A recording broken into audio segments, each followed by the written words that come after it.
कि हमारे जनजाति भाइयों की संस्कृति कहीं भी चली जाए, हेमंत सोरेन का वोट नहीं जाना चाहिए। वोट के लिए हर कुछ करने को तैयार है। यह भी हमको ध्यान में रखना कि यह फरेबियों की सरकार है।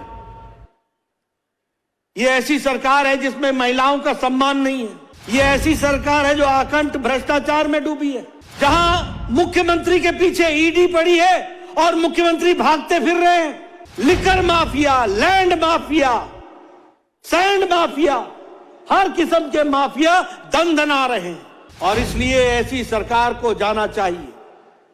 मित्रों, मैं एक बात आपसे कहूंगा, इस सरकार को तो हम भेज देंगे और यह सरकार आपके माध्यम से ये जाएगी, इसका जाना निश्चित है। जब हेमंत सोरेन की बात करता हूं तो हमारे को ध्यान में आता है कि इन्होंने जनजाति के बारे में, ट्राइबल्स के बारे में चर्चा की और ट्राइबल्स के नाम पर वोट मांगे और जितना नुकसान आदिवासियों का और आदिवासियों के हितों का हेमंत सोरेन की सरकार ने किया है, उतना किसी ने नहीं किया। इस बात को भी आपको ध्यान में रखना चाहिए। और मैं कहने के लिए नहीं कह रहा हूं, वोट की राजनीति के लिए धर्मांतरण को आंख मूंद करके देखना, धर्मांतरण के तरफ आंख मूंद करके उसको मौन स्वीकृति देना, यह अपने आप में बताता है कि हमारे जनजाति भाइयों की संस्कृति कहीं भी चली जाए, हेमंत सोरेन का वोट नहीं जाना चाहिए। वोट के लिए हर कुछ करने को तैयार है। यह भी हमको ध्यान में रखना होगा। मैं यहां आपसे यह कहना चाहता हूं, इस संकल्प यात्रा जिसके बारे में अभी सब लोगों ने बताया कि 81 में से 75 विधानसभाओं में हो आया है और आज 6 विधानसभाएं हमारे सामने हैं। कुल मिलाकर के हमने 81 के 81 विधानसभाओं तक अपना संकल्प दोहराया है और जिस तरीके से जनता ने आशीर्वाद दिया है, यह बताता है कि आने वाले समय में भारतीय जनता पार्टी के विचार को मजबूत बनाएगी झारखंड की जनता। इसको भी हमको ध्यान में रखना है। मैं आपके सामने यह भी बताना चाहता हूं, अभी चर्चा हो रही थी, बाबूलाल मरांडी जी कह रहे थे कि यह फरेबियों की सरकार है। यह ऐसी सरकार है जिसमें महिलाओं का सम्मान नहीं है। यह ऐसी सरकार है जो आकंठ भ्रष्टाचार में डूबी है। यह ऐसी सरकार है जहां मुख्यमंत्री के पीछे ईडी पड़ी है और मुख्यमंत्री भागते फिर रहे हैं। यह ऐसी सरकार है जहां liquor mafia, land mafia, sand mafia, हर किस्म के माफिया दंदना रहे हैं और इसलिए ऐसी सरकार को जाना चाहिए। मित्रों, मैं एक बात आपसे कहूंगा, इस सरकार को तो हम भेज देंगे और यह सरकार आपके माध्यम से ये जाएगी, इसका जाना निश्चित है। लेकिन झारखंड की भोली भाली जनता को एक बात समझा दो कि यह भारतीय जनता पार्टी की सरकार और भारतीय जनता पार्टी के कार्यकर्ता जब सत्ता पर बैठते हैं तो लोगों की सेवा के लिए बैठते हैं, लोगों के काम करने के लिए बैठते हैं, झारखंड की तस्वीर और तकदीर बदलने के लिए बैठते हैं।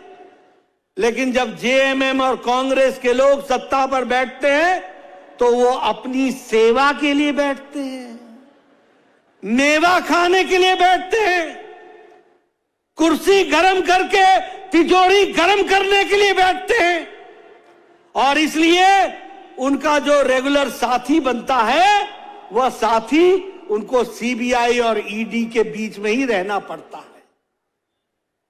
वो कहते हैं कि सीबीआई और ईडी भेज दी। अगर सीबीआई और ईडी गलत है तो आप कोर्ट का दरवाजा क्यों नहीं खटखटाते?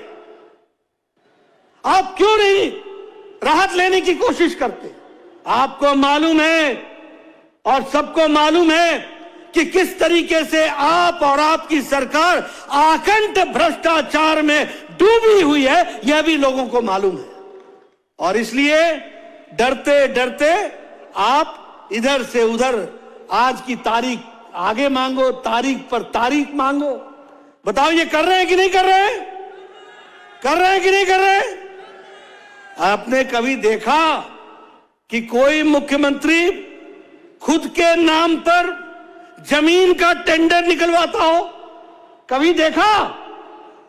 कभी देखा कि कोई मुख्यमंत्री खुद के नाम पर जमीन का टेंडर निकलवाए? देखा है क्या? देखा है क्या? यह है आपका मुख्यमंत्री, ऐसा है आपका मुख्यमंत्री। मैं खुलेआम आरोप लगा रहा हूं, मंच से लगा रहा हूं। है किसी में ताकत तो हमारी बात को टाल करके देखे या गलत साबित करके देखे। यह है भ्रष्टाचार। आप बताइए, आपने किसी को देखा कि जमीन हड़पने के लिए अपने माता पिता का नाम ही बदल दिया हो? आपने देखा? देखा भाई ऐसा? ये आपके यहां मौजूद है। ऐसे ऐसे घोटाले किए, ऐसे ऐसे घोटाले किए, अपने नाम पर टेंडर अपने को ही दिलाना, ऐसी रेवड़ी जो खुद मुड़कर अपने आप को खाए, ये इनका काम है। अगर मैं इनकी तुष्टीकरण की बात करूं तो आप बताइए, आज मंदिर टूट रहे हैं कि नहीं टूट रहे हैं? मंदिरों में मूर्तियां तोड़ी जा रही है कि नहीं तोड़ी जा रही है? कोई एक्शन हुआ? कोई एक्शन हुआ? ये तुष्टीकरण है। आप बताइए, महादेव की बारात को रोकने की कोशिश होती है कि नहीं? होती है कि नहीं? और पुलिस मूक दर्शक रहती है कि नहीं? मित्रों, ये आप संकल्प लीजिए कि ऐसी सरकार जो तुष्टीकरण से युक्त हो, भ्रष्टाचार से युक्त हो, अनाचार से युक्त हो, उस सरकार को हम नहीं रहने देंगे। इस बात का संकल्प लेकर के हमको चलना होगा। मैं कई बार आश्चर्य करता हूं, क्या स्थिति हो गई है। एक समय था जब अर्जुन मुंडा जी का राज था, जब मरांडी जी का राज था, जब रघुवर दास जी का राज था। बताइए, नक्सलाइटों पर काबू था कि नहीं था? काबू था कि नहीं था? आज नक्सलाइट दंदना रहे कि नहीं दंदना रहे? आज उनकी घटनाएं बढ़ी हैं कि नहीं बढ़ी हैं? बताइए, पुलिस रक्षक के बजाय भक्षक बन गई है कि नहीं? आप बताइए, महिलाओं के साथ उत्पीड़न हो रहा है कि नहीं? आप बताइए, महिलाओं के साथ बलात्कार हो रहा है कि नहीं? आप बताइए, स्कूल के सामने से गेट से नाबालिग बच्चियों को उठा करके उनके साथ बलात्कार हो रहा है कि नहीं? ये ऐसी सरकार, ये इस तरीके की सरकार, ये महिलाओं का उत्पीड़न, ये कौन से राज में रह रहे? ये जंगल राज बना करके रखा है। और इसलिए मैं कहना चाहता हूं, मैं बाबूलाल मरांडी जी को और भारतीय जनता पार्टी को बधाई देना चाहता हूं, जिन्होंने समय पर संकल्प यात्रा निकालकर झारखंड की जनता को जागृत करते हुए इसकी आवाज को लड़ाई लड़ी है। और इस आवाज के साथ साथ आप आगे बढ़ रहे हैं। मैं आपको शुभकामनाएं भी देता हूं और आपको यह बताना चाहता हूं कि ये जो लैंड स्कैम्स हुए हैं, ये ऐसे इतिहास में इस तरीके के लैंड स्कैम नहीं हुए। उसी तरीके से ट्रांसफर पोस्टिंग में जो यहां पर धंधा चला है, इस तरीके का झारखंड की जनता ने आज दिन तक नहीं देखा। और इसीलिए मैं यहां पर आपके सामने ये बलात्कार के एक एक किस्से सुनाने नहीं जा रहा। मुझे भी शर्म आती है कि कहां पहुंचा दिया झारखंड को। लेकिन हां, मैं इतना जरूर कहूंगा